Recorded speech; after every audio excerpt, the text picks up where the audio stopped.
avec les GEC, Groupement d'employeurs pour l'insertion et la qualification. Francis Lévy, secrétaire général de la Fédération française des GEC, est aujourd'hui à nos côtés à l'invitation du labo de l'ESS. France Inter. Carnet de campagne.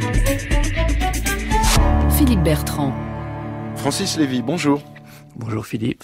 Francis, nouveau secrétaire général de la Fédération française des GEC depuis le mois de décembre dernier. Les GEC, explication. Alors les GEC, GEC ça veut dire Groupement d'employeurs pour l'insertion et la qualification, donc il faut expliquer en fait tous les mots. Ce sont des associations d'entreprises, donc des entreprises qui se regroupent pour répondre ensemble à leurs besoins de recrutement. Donc c'est une association qui est dirigée, pilotée par des entreprises, par les entreprises adhérentes, et qui va recruter des personnes. Donc c'est l'association qui recrute des personnes éloignées de l'emploi sur des contrats en alternance pour répondre aux besoins de leurs entreprises adhérentes. Né pour le premier GEC en 1991. Oui, absolument. Ouais. Donc l'idée des GEC vient du monde agricole. Alors il y a un peu de dispute entre le monde agricole et le bâtiment sur qui a eu le premier et qui a eu l'initiative. Mais en tout cas, c'est venu de groupements d'employeurs qui se sont dit on peut faire de l'insertion et de la formation dans des groupements d'employeurs, donc dans des associations d'entreprises. Parce que il y a le groupement d'employeurs classique, il y a le groupement d'employeurs comme le vôtre, donc pour l'insertion et la qualification. Voilà, donc, entre les deux appellations, il y a une nuance? Oui, absolument. Donc les GEC sont des groupements d'employeurs particuliers dont la vocation est particulière. La vocation des GEC, c'est vraiment de former et de qualifier pour insérer chez les entreprises adhérentes, alors que le groupement d'employeurs a vocation à recruter sur des emplois pérennes et à mettre à disposition des adhérents. Donc on a vraiment une différence.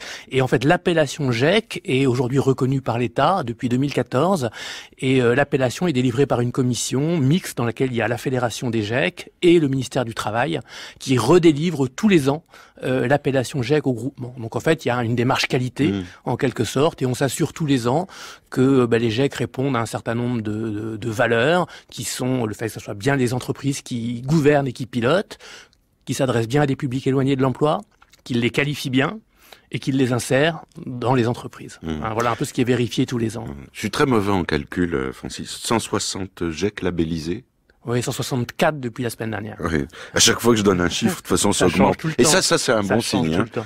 245 implantations en France. Oui, en fait, beaucoup de GEC ont des antennes. Donc, en fait, le développement des GEC se fait au moins autant par le développement des GEC existants, qui grandissent, qui créent des antennes, que par la création de nouvelles structures. Donc, on a vraiment les deux en parallèle. Et on a une croissance qui est assez régulière depuis longtemps. Et plus de 5700 entreprises adhérentes. Voilà, c'est un réseau de près de 6000, si on veut, de près de 6000 adhérents. Donc, ce sont les entreprises, en fait, qui ont créé et qui adhèrent au groupement, auprès desquels les GEC mettent les personnels à disposition pendant les périodes de travail et qui ont vocation à les recruter à la sortie.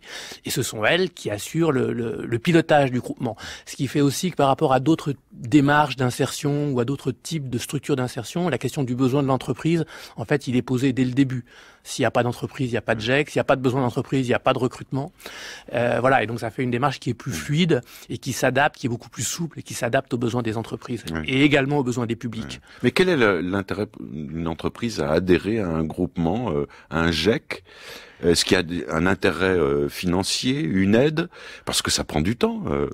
Prendre en charge des personnes qui sont en insertion. Alors, le GEC assure l'accompagnement et l'entreprise s'en remet un petit peu au GEC pour donc le sourcing, le recrutement et pour tout le suivi. Le sourcing. Oui, le sourcing, c'est aller chercher des candidats.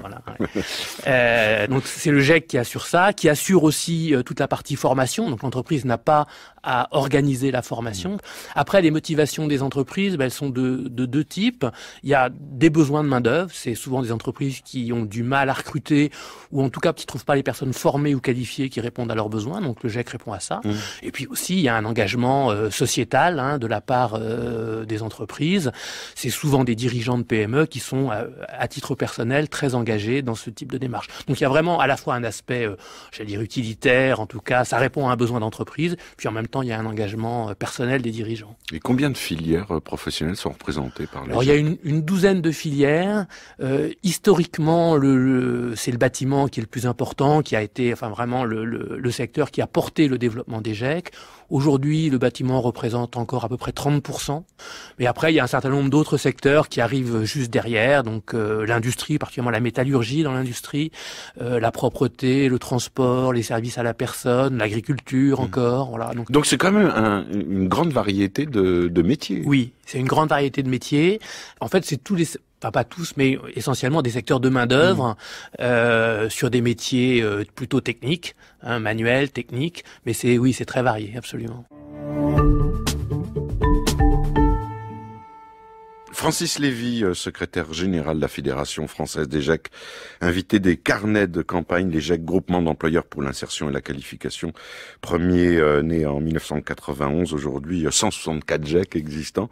On cherche toujours la solution à la crise de l'emploi, parce que c'est redondant et on en parle régulièrement.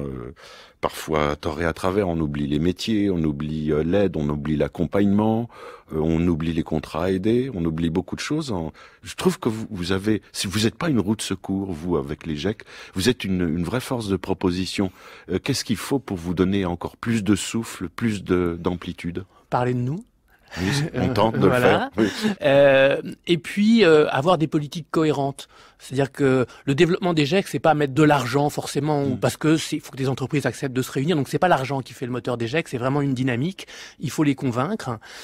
Par contre, les politiques d'emploi et de formation ont besoin de cohérence. C'est-à-dire que à partir quand les pouvoirs publics décident d'un grand plan dans un secteur ou dans un autre, dans la formation, des emplois aidés, etc., ça déstabilise le système. Donc ce dont on a besoin, c'est de politiques cohérentes dans la durée et surtout qui mettent l'emploi en priorité. C'est-à-dire que nous, on pense que pour des personnes éloignées de l'emploi, que ce soit des jeunes ou des personnes qui n'ont pas travaillé depuis longtemps, c'est d'abord la mise en emploi, mais une mise en emploi accompagnée. Oui, et une mise en emploi avec de la formation. Oui, voilà, c'est dans ce sens-là que ça marche. Parce qu'on parle de qualification, on n'est pas uniquement sur un emploi, une case à remplir, on est aussi sur une orientation professionnelle avec donc une qualification, absolument, une professionnalisation et donc un métier à part entière. Absolument. C'est pour ça qu'on utilise des contrats de travail en alternance, des contrats de professionnalisation pour l'essentiel. Pour que ça marche, il faut qu'il y ait de l'emploi et de l'insertion professionnelle et il faut qu'il y ait de la qualification. Et il faut tenir les deux en même temps. Et c'est ça qui fait qu'on peut avoir une insertion durable et derrière une évolution dans l'emploi. Et puis tout ça, ça doit être accompagné. C'est ça qui fonctionne. Et tout à l'heure, Francis, vous faisiez donc la différence avec la spécificité propre au GEC, différence entre les GEC et les groupements d'employeurs. Par rapport à l'ensemble des structures, comme on les appelle, les SIAE, les structures d'insertion par l'activité économique, il y a un plus du côté des GEC, parce que finalement, sur les durées de contrat de travail, on est à peu près sur l'équivalent. On est sur des durées moyennes d'1 an, oui, à peu près. Renouvelable. Alors, en général, selon les secteurs, vous allez avoir des contrats entre 6 mois et 24 mois. La moyenne, c'est 12 mois. Parfois, c'est renouvelé, mais c'est pas majoritaire. Et si c'est renouvelé, c'est parce qu'il y a une préparation d'une qualification supérieure. C'est vraiment dans cette logique-là.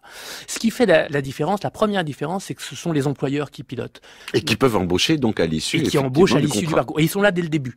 Et donc ça, c'est une vraie différence. Je pense que c'est peut-être la principale par rapport à d'autres dispositifs. Et ensuite, l'autre différence, c'est que c'est et insertion et qualification. On est en emploi et on forme et on qualifie. La spécificité des GEC, c'est vraiment ça. L'accompagnement, on n'est pas les seuls à le faire, bien évidemment.